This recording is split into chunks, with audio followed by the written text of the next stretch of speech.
자, 그런데 이런 상황에서 제가 좀 눈에 띄는 좀 이상한 기사를 하나 봤어요. 자, 기사 한번 띄워주세요.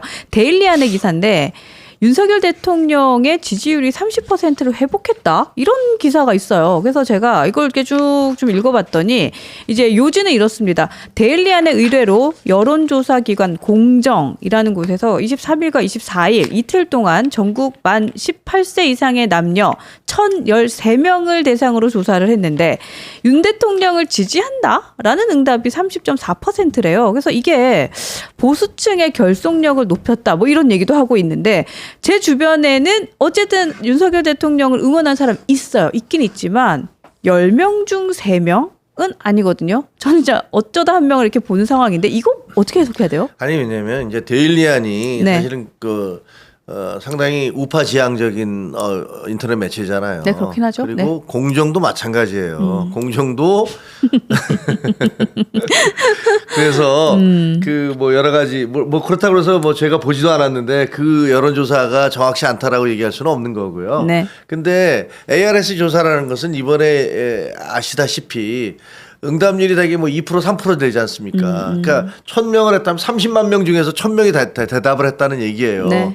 그리고 ARS 조사는 기계음으로 다 나오는 거잖아요. 그리고 예를 들면 전화를 받았을 때 안녕하세요. 저는 누군데요. 이번에 여기 갤럽 여론조사입니다. 근데 뭐 좀 말씀을 드려도 될까요? 네. 이렇게 물어보면 뭐 할까 말까 그래도 한 10몇 프로 정도예요. 그게. 그렇죠, 그렇죠. 근데 누가 기계음으로 안녕하십니까? 여기는 제가 흉내 뭡니다. 잘 내요. 귀하께서는 연령이 어떻게 되십니까? 뭐 이렇게 이거죠. 네, 그러면 그거를 들으면서 계속 응답을 하고 있을 사람은 거의 없어요. 그러니까 대개 응답이 1%, 2%, 3% 이렇게 되는 거예요. 네. 아무리 말해도 3% 이상 넘지 않더라고요. 근데 그렇게 되니까 그걸 끝까지 들으면서 응답하는 사람은 어떤 사람들이냐면 네.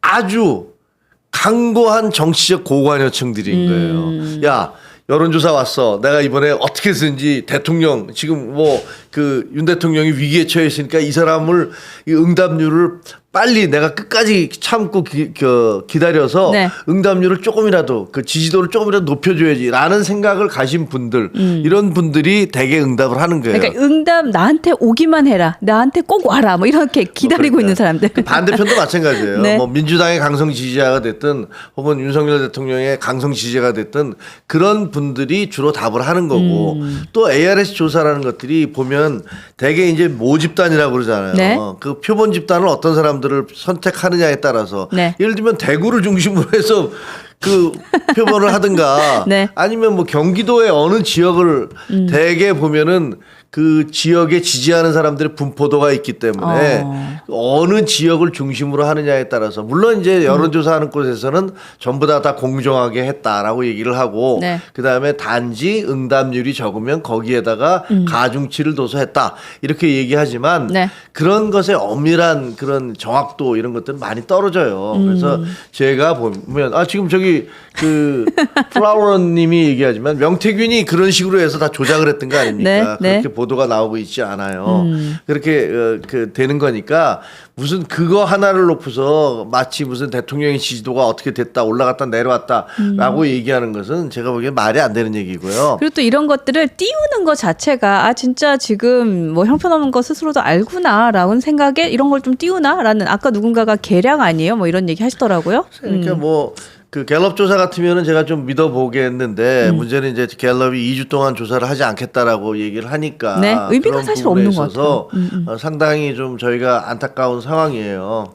근데 뭐 에휴, 뭐. 나라가 지금 엉망진창이 돼가고 있어서 뒤숭숭합니다. 네. 여기서 앉아서 이거 하는 것도 정말 제가 마음이 아픕니다. 다음 주 월요일 저희는 매주 월요일 10시 반에 리얼미터 이택수 대표와 함께 국민은 무엇을 요구하는가 국무요라는 프로그램 진행을 하고 있는데 제가 그때도 요거 한번 보여드리면서 리얼미터의 대표님은 또 요 설문을 어떻게 보시는지도 여러분들 궁금하니까 뭐 안 궁금한가요? 하여튼 한번 여쭤보도록 하겠습니다. 지금 오늘 2시였습니다. 대통령의 탄핵 심판이 오늘 2시로 시작이 됐는데 됐는데 일단 그동안 윤석열 대통령은 뭐 변호인단을 꾸리는데 좀 어려움이 있었다. 뭐 이런 얘기가 있었는데 변호인단이 좀 꾸려진 걸로 보여집니다. 배보윤 변호사가 선임이 되었다고 하고요. 또 배보윤 변호사가 오늘 탄핵 심판의 변론 준비 기일에는 출석을 했는데 준비 서류는 제출하지 않았고 뭐 기일을 좀 연기해달라라는 요청을 했었나 봐요. 근데 헌재에서는 이것을 받아들이지는 않았다라는 내용까지는 제가 기사로 확인을 했습니다. 그리고 탄핵 심판을 비롯해서 비상계엄 내란 수개 혐의의 형사 사건 등을 변호하는 변호인단의 대표는 김홍일 전 방통위 위원장이 맡게 되었다라고 하는데 어쨌든 대통령 측은 이 탄핵에 대한 변론 적극적으로 진행을 할 것으로 좀 보여지더라고요.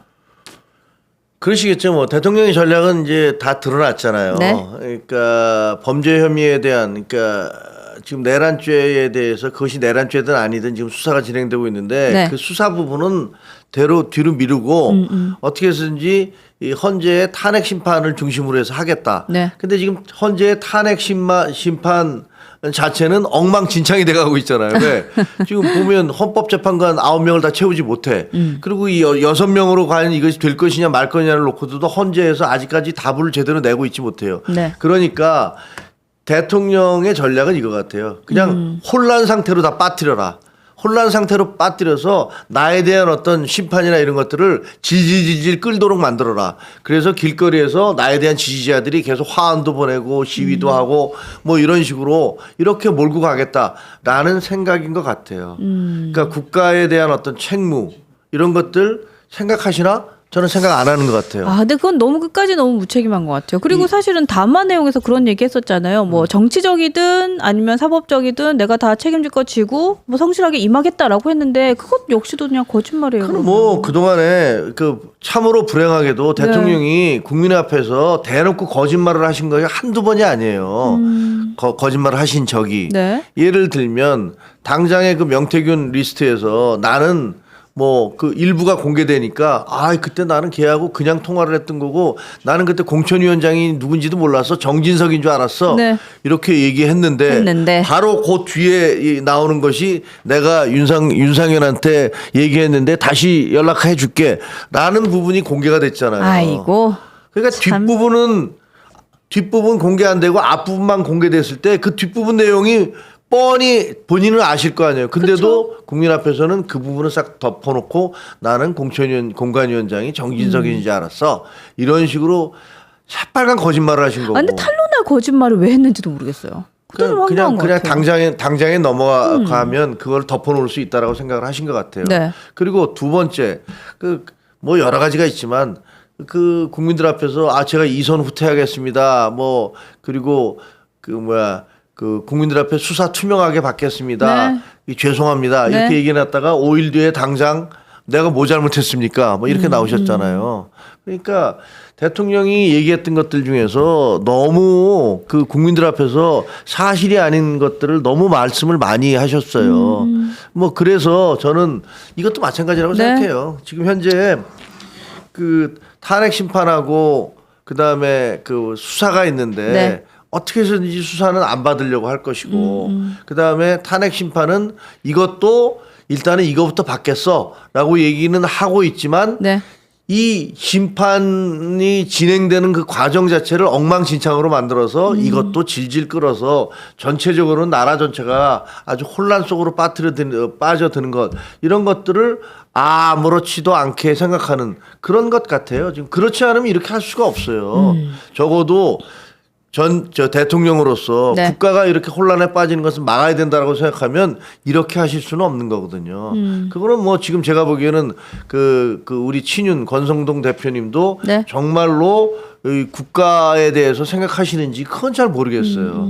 좋습니다. 근데 어쨌든 그 방금 뭐 조사와 탄핵 심판을 조금 구분해서 생각을 하고 있고 그 조사는 좀 뒤로 최대한 미루려고 하고 있다라는 얘기를 주셨는데 그 오늘 오전 저희가 9시 정법전 그 정혁진 변호사가 저희 지금 출연하고 있는데 정혁진 변호사가 이런 얘기 하더라고요. 그러니까 지금 공조본에서 우리 윤석열 대통령한테 29일에 소환 조사 이제 3차 통보를 했는데 그거에 대해서도 29일에 조사 나갈까요? 이렇게 제가 여쭤봤더니 아마 절대 안 나갈 거다. 왜냐하면 조사받으러 가면 거기서부터 바로 긴급 체포해서 이제 구속으로 이어질 거다. 그거는 너무나도 당연한 수순으로 보인다라고 얘기를 하시더라고요. 자, 그래서 어쨌든 29일의 소환 조사에 대해서도 좀 관심이 주목이 되는데 뭐 생각하시는 걸 들어보니까 뭐 이 조사도 안 나갈 확률이 높겠네요. 저는 안 나갈 거라고 생각해요. 네, 네. 안 나갈 거라고 봅니다. 왜냐하면 수사는 안 받으려고 하잖아요. 그리고 수사는 지금 이제 많은 사람들이 실질적으로 증언을 하고 있어요. 네. 그 본인의 명령을 받았다는 그 방첩사령관, 수방사령관, 네. 특전사령관 이분들 다 증언을 하고 있잖아요. 네, 네. 그리고 거기 무슨 뭐 버거 보살인지 뭐 무슨 보살인지 모르지만 그 보살님이라는 전직 그 정보사령관 네. 이분도 뭐 수첩 가지 악수가 되고 본인이 여러 가지 얘기를 했던 것들이 다 드러나고 있잖아요. 네. 그러니까 여기서 이렇게 이런 증거를 들이밀면서 아 예를 들어서 그 총리가 국회에 와서 대놓고 국무회의는 없었습니다. 네. 사실상 그것은 여건을 갖춘 국무회의가 아닙니다.라고 얘기를 하면 거기에 대해서 뭐라고 답을 하시겠어요?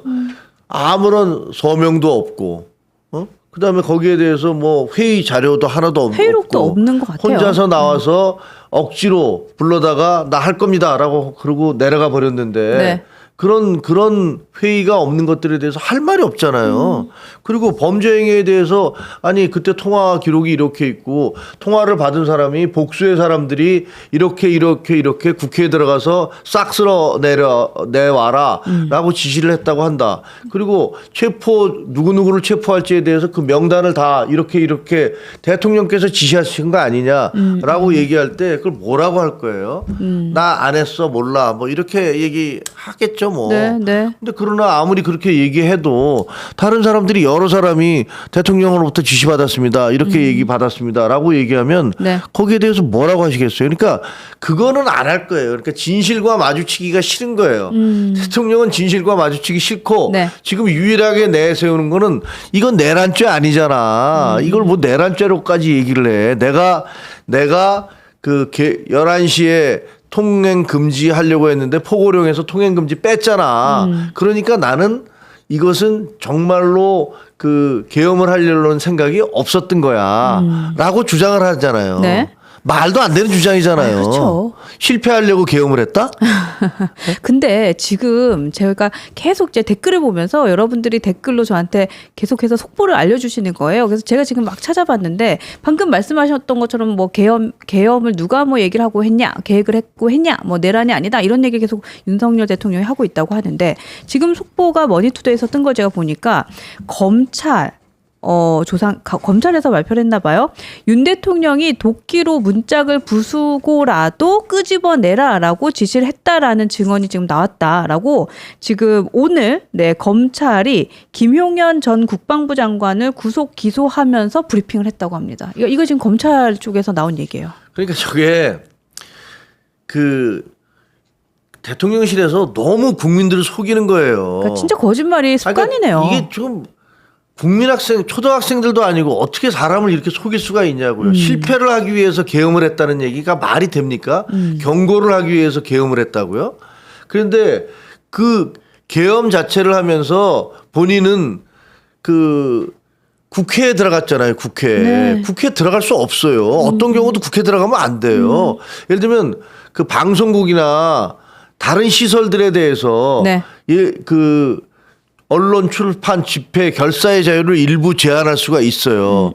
하지만 국회에는 계엄 통제권이 있기 때문에 계엄을 발의했을 때 국회에서 거기에 대해서 논의하는 것을 막을 수가 없다고요. 근데 그날 국회에서 포고령을 내려서 정치활동 금지한다면서 군대를 거기다 보냈잖아요. 그리고 그 선관위에다가 중앙선관위에다가 군대를 또 보냈잖아요. 네. 이거는 그 자체가 헌법 문란 행위예요. 그러니까. 이거는 그 자체가 내란이라고요. 근데 그것을 그렇게 해놓고서 네. 아니 내가 11시에 통행 금지를 내가 하지 말라고 그랬고 그다음에 국회에서 통과한 다음에 내가 해제를 했으니까 나는 잘못한 게 없잖아. 뭐 나한테 비상계엄 외에는 주어진 권한이 뭐가 있어. 이렇게 얘기하는 것은 제가 보기에는 전 세계 어느 나라에서도 그런 얘기하면 당장 그럴 거예요. 지금 제정신입니까? 이렇게 얘기할 거예요. 그쵸. 근데 그런 말도 안 되는 얘기를 네. 사람들한테 그렇게 주장을 해. 그렇게 주장을 해서 많은 분들을 아까 말씀드린 대로 이 추운 겨울에 길거리로 나와서 대통령을 보호하자라고 이렇게 시위를 하도록 만들어요. 제가 보기에는 이건 진짜로 아유, 참. 이 국가에 대해서 네. 최소한의 어떤 양심도 없는 게 아닌가 이런 생각이 들어요. 본인이 대통령으로서 통치했던 국가에 대해서 적어도 최소한의 양심이 있다면 이렇게 하시면 안 돼요. 아유, 참. 지금 뭐 아까 전에 제가 도끼에 대한 그 속보 말씀을 드렸는데 또 다른 그 기사를 보니까 총을 써서라도 그리고 도끼랑 총이라는 이 단어가 다 나왔습니다. 지금 이거는 내란죄가 아니다 혹은 계엄에 대해서 뭐 본인의 잘못이 없다라고 얘기하기에는 일단 뭐 강을 건넜다라는 생각이 계속해서 드네요. 아니, 내란죄인지 아닌지의 여부는 네. 그거는 이제 수사 결과가 밝혀지면 되는 거예요. 네. 뭐 논란이 있을 거예요. 그러니까 그걸 가지고서 우리가 그 재판관이 아닌데 그것을 뭐 내란죄다 아니다 이렇게 주장하고 싶지는 않아요. 왜냐하면 민주당이 주장하는 것도 저는 뭐 민주당이 이재명 대표 전혀 믿지 않거든요. 그러니까 민주당이 이재명 대표가 주장하는 거를 본인이야 뭐 내란이다 이렇게 떠들면서 내일 당장 투표해서 내가 대통령 되고 싶어 이렇게 하고 싶겠죠. 그렇죠. 근데 우리는 그거 받아들일 수는 없죠. 그렇죠. 내란죄인지 아닌지는 모르겠어요. 그러나 적어도 전직 대통령이었으면 적어도 보수의 품격과 명예라는 것을 안다면 이렇게 잡범처럼 행동하시면 안 되죠. 일국의 대통령이었잖아요. 대한민국의 대통령 아니셨습니까? 그러면 당당하게 본인이 얘기한 대로 떳떳하고 당당하게 나와서 얘기를 하시면 될 거 아닙니까? 내가 이러이러한 이유로서 이렇게 했다라고 얘기를 하는데 그런 사법적 절차는 다 떠나서 혼자서 자신의 지지자들에 대해서 마치 길거리로 나와서 나 보호해줘라고 얘기하듯이 그렇게 성명이나 내시면 네. 그게 되는 거냐고요. 말이 안 되는 거예요. 아유, 참 그렇습니다. 이제 이런 얘기를 지금 2024년을 지금 마무리하고 2025년을 향하고 있는 이 시국에 진짜 뭐 계엄, 총, 도끼라는 것이 우리나라 정치 뉴스에 등장을 한다는 게 너무나도 속이 상하는 현실인 것 같습니다. 자, 네. 아니에요. 지금 하여튼 저 오늘 뭐 자꾸 한숨을 많이 쉬게 되는데 한숨을 너무 많이 쉬게 되시죠. 이 재판 예. 이게 지금 192석으로 뭐 통과는 됐다고 하는데 네. 정말 걱정이죠. 정말 걱정이고 이게 저도 그냥 이렇게 지켜보고 있었는데 안 되겠더라고요. 이거 저 뭐 길거리에서 시위하시는 분들, 네. 윤 대통령 감싸겠다고 시위하시는 분들에 대해서 저도 그냥 뭐 저분들이 그 마음이 오죽하면 저러겠나 네. 이렇게 생각하고 대응을 안 하고 무슨 욕을 하든지 그냥 참고 있었는데 제가 보니까 이거 진짜 나라 큰일 나겠더라고요. 이 잘못된 그런 대통령실의 대응이라든가 그 네. 주변에 있는 친윤들의 어떤 이런 반응들 이런 것들을 그냥 놔뒀다가는 그리고 민주당이 저 또 뭐 그냥 막 그 선무당 사람 잡듯이 저렇게 그 뛰는 것들을 그냥 놔두면 네. 정말 나라 큰일 나겠더라고요. 그래서 그러니까요. 아주 저도 이제 목소리를 높여서 뭐가 됐든 비판을 하려고 합니다. 아니 근데 진짜 필요한 것 같아요. 지금 여러분들께서도 너무 화가 많이 나신 게 저희한테 계속해서 이제 그 전 국방부 장관 김용현 씨에 대한 구속 기소의 브리핑에 대한 내용을 계속해서 저희한테 보내주시고 있으셔서 저도 여기서 지금 계속해서 찾아보고 있는데 조선일보 헤드라인은 이런 게 보여요. 윤 대통령 계엄을 2번, 3번 선포하면 돼. 총 쏴서라도 본회의장 진입해. 자, 이런 워딩도 나왔다고 합니다. 정말 뭐 이거는 그때 당시에 그 홍장원 국정원 1차장이 네. 그 국회에 와서 했던 얘기잖아요. 네. 그때 보면은 그분이 그 국회에 와서 한 이유가 뭐예요? 대통령이 제2의 계엄을 할 것 같다라는 거 아니었습니까? 계엄이 1차 실패했어도 또 계엄을 하려고 하는 것 같다. 네. 그러니까 나는 도저히 나라를 생각하는 마음에서 이거 도저히 안 되겠다. 이거 국회에 와서 얘기를 해야겠다. 네. 이렇게 얘기를 했지 않습니까? 그러니까 사실로 하나씩 정말 좀 실체가 드러나는 상황인 것 같고, 자, 이럴수록 저희가 진짜 마음이 심란합니다. 정말 심란한 것 같아요. 그러니까 여러분들도 계속해서 이제 저에게 이렇게 댓글로 말씀을 주시는 게 같은 마음인 것 같아요.